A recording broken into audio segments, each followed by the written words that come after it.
Bienvenidos a Quienique TV. Hoy nos acompaña Juan B. Macay.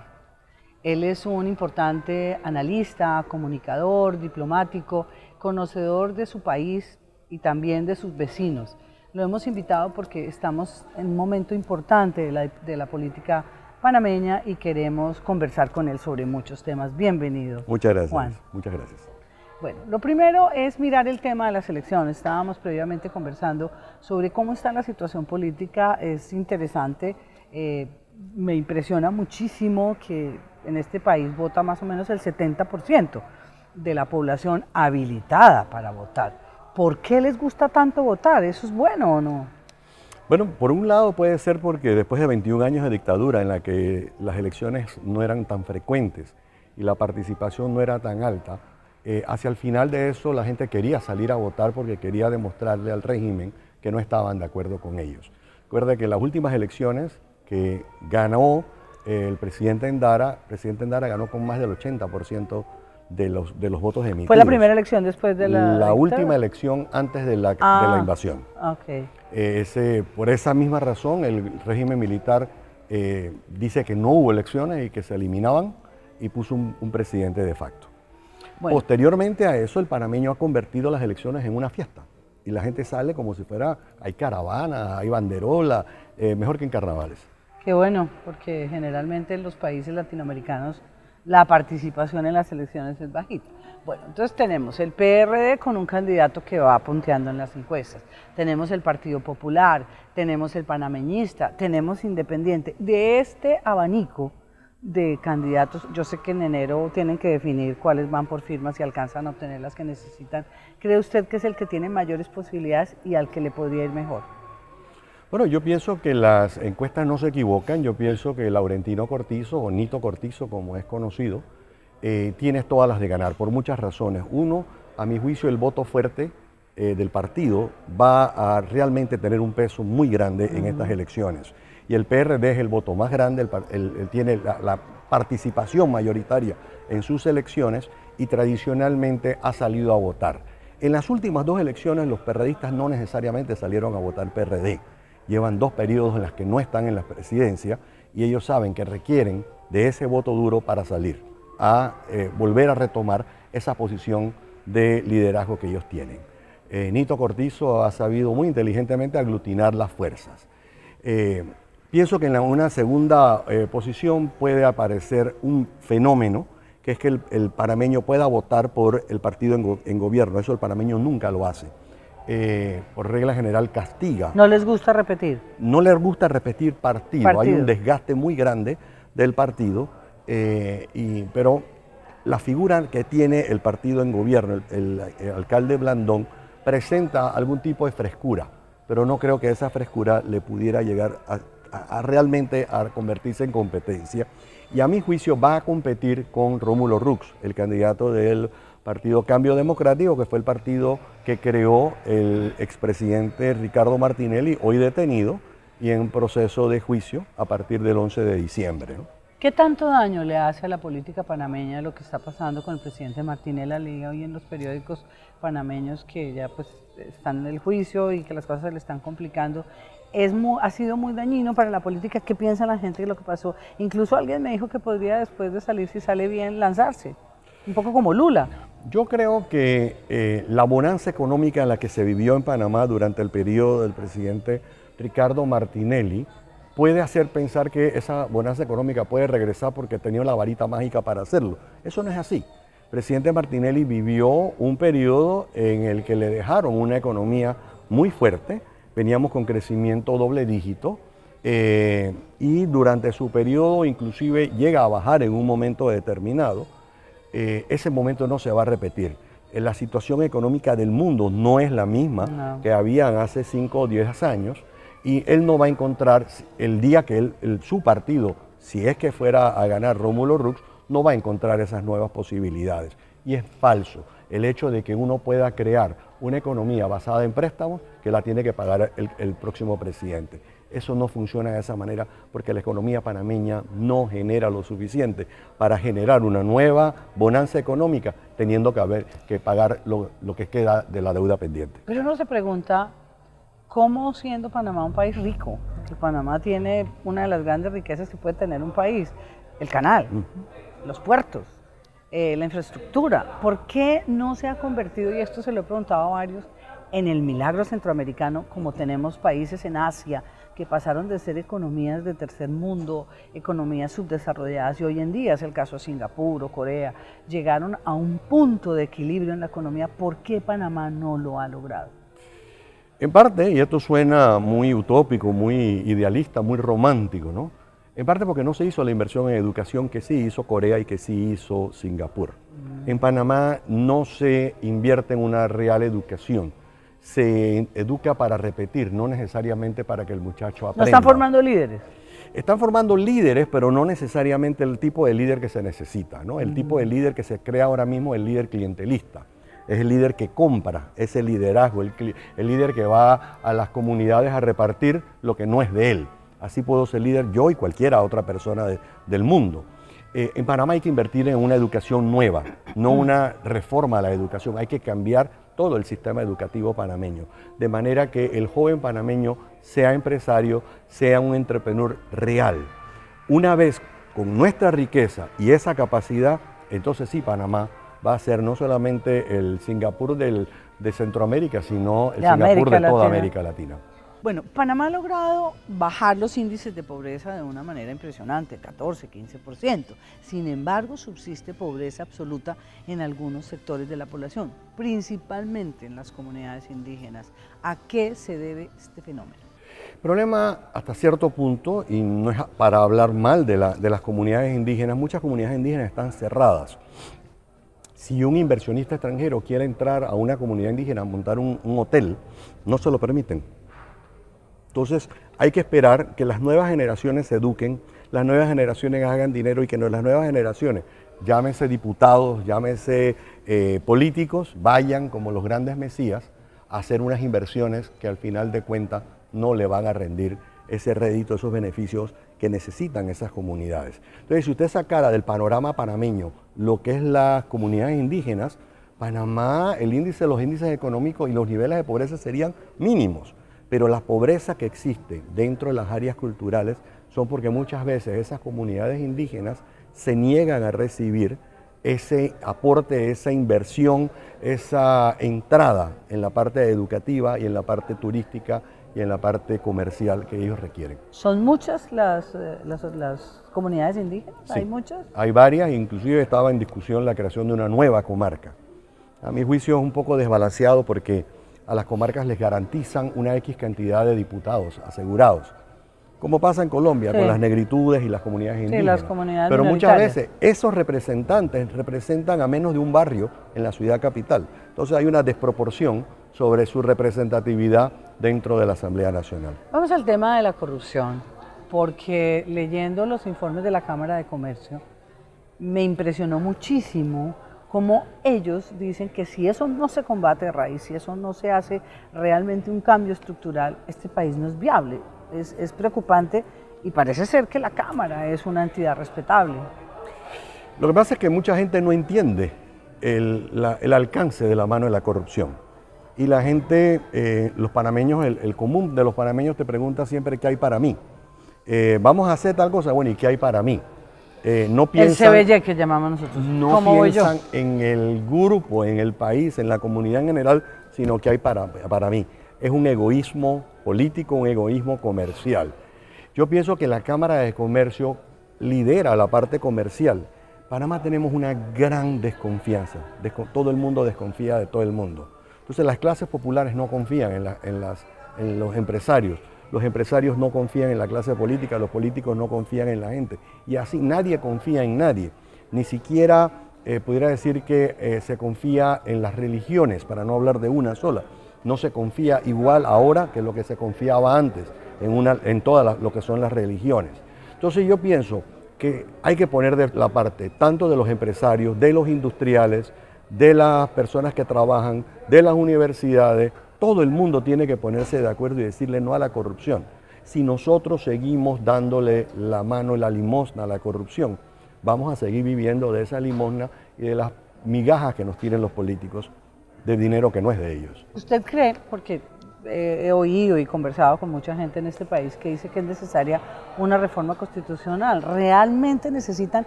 Y si hay una reforma, ¿qué habría que reformar? Por ejemplo, la justicia, la administración de justicia, ¿serviría para algo? Sí, más que una reforma a la Constitución, yo creo que hay que cambiar la Constitución. Pero a mi juicio, para cambiar la Constitución, primero hay que hacer una reforma constitucional. ¿Quiénes pueden ser constituyentes? Hoy por hoy, si nosotros fuéramos a unas elecciones constituyentes, van a salir electos los mismos que tenemos en la Asamblea, en los que la gente ni quiere ni confía. Entonces, eso no es lo que se quiere, porque el sistema nos tiene secuestrados. Hay que cambiar esa. Y después de cambiar ese artículo de la Constitución, vayamos a una nueva Asamblea Constituyente, donde ¿qué es lo que hay que cambiar? Hay que cambiar el sistema de justicia, yo creo que es una de las cosas prioritarias. Hay que cambiar el sistema educativo, hay que dejar la centralización. Yo creo que hay que promover esa descentralización que se hizo recientemente con los municipios. Hay que promoverlo en muchos sectores. Hay que regresar a la educación en valores y en principios, que es el fundamento de la sociedad. ¿Y cree que tiene que hacerse una reforma de la justicia con respecto a las penas, que sean más duras, que sean reales? No, yo pienso que hay que cambiar el sistema clientelista que tenemos hoy para elegir magistrados. Hay diferentes sistemas. Nuestro sistema es un sistema híbrido, ¿verdad? En Panamá el órgano ejecutivo propone al órgano legislativo la elección de unos nuevos magistrados, pero a la hora de juzgar, el órgano judicial juzga al órgano legislativo. Por consiguiente, tú no me juzgas a mí, yo no te juzgo a ti. Entonces, mira, vamos a negociar a quién yo voy a elegir, porque así como vamos a protegerle la espalda al presidente, nos vamos a proteger la espalda a nosotros. Eso no puede seguir sucediendo. Sí, es bastante corrupto el sistema. El sistema. Hay otra pregunta que me llama la atención sobre todo el tema del narcotráfico. ¿Qué tanto efecto ha tenido la operación Escudo y Relámpago que ha implementado Panamá para combatir el narcotráfico? A través de este país pasa muchísima la droga que va para México, bueno, o toda, que va para Estados Unidos y también para Europa, Asia y en general para el mundo entero. Bueno, yo pienso, y a lo mejor aquí voy a pecar un poquito de revelar información, Panamá junto con Colombia y Estados Unidos tienen una fuerza tripartita que monitorean las costas y el espacio aéreo panameño. Eso le ha permitido trabajar a los tres países de manera que se trate de controlar, y Panamá es uno de los países que más droga captura, pero así como captura, así mismo pasa, porque si no pasara no estaría ni en Centroamérica ni en México. Y en Estados Unidos. Bueno, evidentemente hasta Estados Unidos y Europa y África. Últimamente ha habido pues nuevas rutas que no están pasando por Panamá, van de Venezuela a África y de África a Europa. Antes esa droga pasaba por Panamá. Yo pienso que se ha hecho un gran esfuerzo, pero nunca va a haber un esfuerzo suficiente. No lo ha logrado Estados Unidos con toda la militarización de sus fronteras, no lo ha logrado México con la militarización de su país, no lo ha logrado Centroamérica, no lo ha logrado Colombia, no lo ha logrado ningún país. Sí. Panamá no tiene ejército, Panamá tiene unos entes policía militares que no dejan de ser militares, pero tampoco llegan más allá de policía. Son entrenados, son capacitados, muchos de nuestros panameños van y se capacitan en Colombia, o se capacitan en México, o se capacitan en Estados Unidos. Eso ha ayudado a fortalecer la fuerza de combate en Panamá. Pero el combate a la droga, yo no voy a ser pesimista y decir que es que se ha perdido la batalla. Pero más o menos. Pero estamos muy cerca. Hay una cosa que me llama la atención de su experiencia, de haber trabajado en medios de comunicación, de haber tenido que salir bajo la dictadura por amenazas, de haber vivido en Estados Unidos, trabajando en un canal tan importante como Univisión. ¿Qué de lo que pasó en esa época que usted vio tan dura, narcotráfico, un gobierno corrupto, una dictadura, está afectando todavía a Panamá, que no se han podido sacudir? Yo creo que la actitud de los panameños, ¿no? Panamá desde 1821, cuando viene nuestra separación de España, nuestra independencia de España, ya veníamos con malas mañas y malas costumbres. Posteriormente, en 1903, con la separación de Colombia, se acrecenta, y en ese periodo de 21 años que vivió Panamá de dictadura, nos acostumbramos. Para los panameños tenemos las cosas malas, nos acostumbramos a eso, a las cosas malas, y a ajustarnos a vivir dentro de cualquier situación. Panameño es un fenómeno, ¿no? Yo creo que la gente se preguntará, bueno, ¿cómo un país en donde hay corrupción, donde hay narcotráfico, donde los políticos son clientelistas, Panamá sigue siendo el país o el que más crece o el segundo que más crece en América Latina? Según el Banco Mundial es una de las 10 economías, una de las economías que en los últimos 10 años más creció, eso es sorprendente. Pero también es uno donde la división económica es muy marcada. Hay clases sociales muy marcadas y aunque a los panameños no nos gusta aceptarlo, existe discriminación. Existe discriminación por raza, existe discriminación por género. Una lucha que tenemos frontal para que se le reconozca a la mujer el derecho que tiene de ganar los mismos salarios o más. Hay una gran diferencia. Sí, ahí. hay como no, y aquí todavía seguimos viendo a las mujeres, hay que ponerles cuota para que salgan electas. No. Pero tuvieron presidenta. Sí. Y hay otra candidata. Sí. ¿Y tiene opción o no? Bueno, ahí está su mejor ejemplo. Hay 7, va a haber aproximadamente 8 o 9 candidatos, Sí. nada más que hay una mujer. Bueno, pero en Colombia Y, nunca hemos tenido y es presidente independiente. colombiano. Ni siquiera ha habido... O sea, sí les quedó alguna Sí. herencia que no se han podido sacudir. Sí, yo pienso que el hecho de que hay que tener algún contacto dentro de los gobiernos para hacer un negocio, eso es parte, yo creo que de esa herencia. Yo le voy a decir algo, del año 68 cuando se da el golpe de Estado, Panamá cambia. Y cambia porque antes habían 10, 12 familias que eran las que mandaban y hacían los negocios en este Eso es país. muy centroamericano, ¿no? Igual pasaba en El Salvador, Guatemala, A partir Nicaragua. del 68 se popularizó y esos familias se mimetizaron y muchos de ellos terminaron haciendo negocios con los militares, igual que pasa en muchos de nuestros países vecinos. Y posteriormente nos hemos quedado con esa costumbre muy nuestra. Yo creo que América Latina tiene el problema que a nosotros nos gusta el caudillismo y somos enfermos por el caudillismo y no pensamos y no evaluamos en políticas, no evaluamos en sistemas. Una vieja costumbre política que no se ha podido En erradicar. toda América Latina seguimos siendo caudillistas. Bueno, ya para terminar, ¿qué tanto daño le ha hecho a este país el sonado caso de los Panama Papers? Mire, yo tengo que decir algo. Los Panama Papers fue un nombre muy mal puesto, porque los Panama Papers no eran de Panamá. Las sociedades se hacían en Panamá a través de compañías en los diferentes países donde se abrieron cuentas de banco para lavar dinero en esos países y no en Panamá. Y dijeron mucho que Panamá era un paraíso fiscal y el gobierno se molestó muchísimo. Claro, porque aquí se pagan impuestos, todos pagamos impuestos. Sí. Lo que pasa es que pagamos impuestos más justos que lo que se paga en el resto de estos países. Y muchos de estos países, Panama Papers nos hace daño, nos hizo mucho daño, pero es injusto. ¿Pero lo permitieron o no? Que los negocios se afincaran aquí, que se hicieran cosas ilícitas. Los negocios no se hicieron aquí, bueno, ese es el pasaban problema. por aquí. Se hacían las compañías aquí y se abrían sí, las compañías en otros países. Sí. Entonces, pero era haber dicho los Mossack Fonseca Papers no hubiera tenido el impacto que tuvo los Panama Papers. Todo el mundo sabía lo que eran los Panama Papers, ¿no?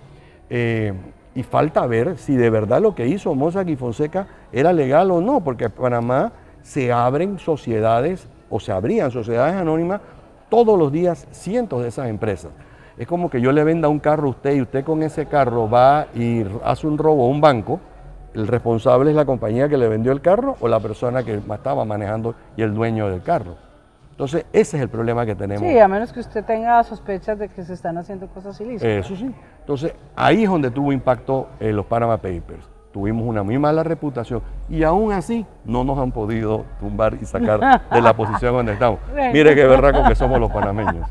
Y lo último es el tema del diferendo que tenemos los dos países, tanto Colombia y Panamá, con el tema de los aranceles, la pelea de tantos años en la OMC. Hay en este momento un principio por lo menos de acercamiento entre los dos gobiernos.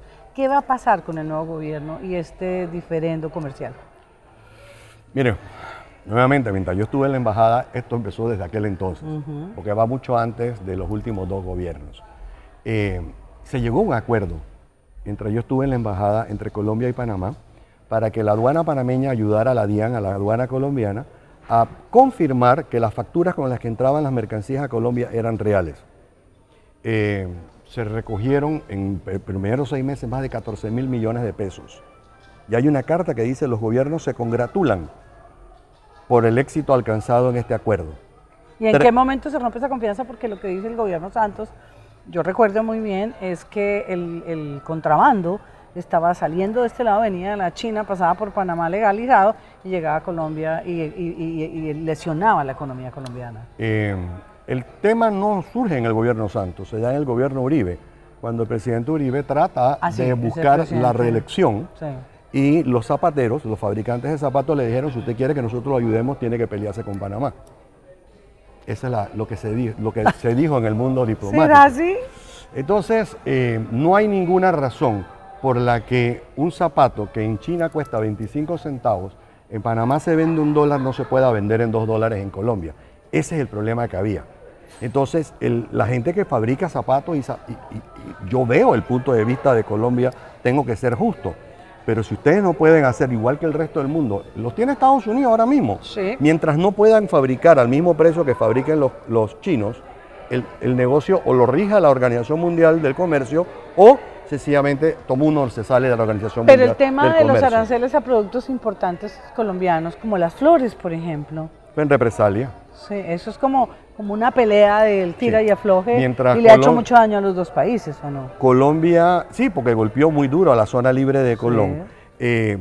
Si yo le doy a usted una factura y usted agarra esa factura y la altera y la mete en Colombia alterada y no hay una forma de que esa factura se revise, que efectivamente la factura original era, que se había hecho con el acuerdo original, entonces el problema que tenemos no lo tenemos en Panamá. El problema de contrabando se da en Colombia, no en Panamá. Aquí en Panamá se vendió con una factura y un precio que muy por debajo de lo que está en el mercado en Colombia. El problema es la doble facturación. Nosotros descubrimos doble facturación en la zona libre de Colón mientras estuvimos en la embajada. Ojo, no estamos hablando de corderos y lobos. Existen lobos en ambos lados de la frontera, ojo. Pero el contrabando no sale de Panamá, el contrabando entra a Colombia. Una pelea de nunca acabar. Ojalá acabe, porque es una tristeza. Y se quiten los aranceles de lado y lado, ¿no? Acuérdese que hay un tratado de libre comercio negociado que no ha sido ratificado y no se va a ratificar mientras tengamos la pelea. ¿Por qué? Mientras sigamos mostrándonos los dientes. Panamá le dijo, si Panamá no va a tener una liberación de impuestos con países que no tengamos tratado de libre comercio. Y como no hay tratado de libre comercio con Colombia, pues seguirá la pelea. Ojalá se acabe. Que a pesar de dos países que siempre han sido amigos, esperemos que las cosas lleguen a buen puerto. Así es. Sí, bien sea el puerto de Barranquilla o el puerto de Colón. Bueno, muchísimas gracias, Juan B. Macay, un colega, un comunicador y una persona muy interesante. Hemos dialogado con él sobre temas de muchísima actualidad para Panamá y para Colombia también. Muchas gracias por aceptar esta entrevista. Gracias a ustedes. Buenas tardes.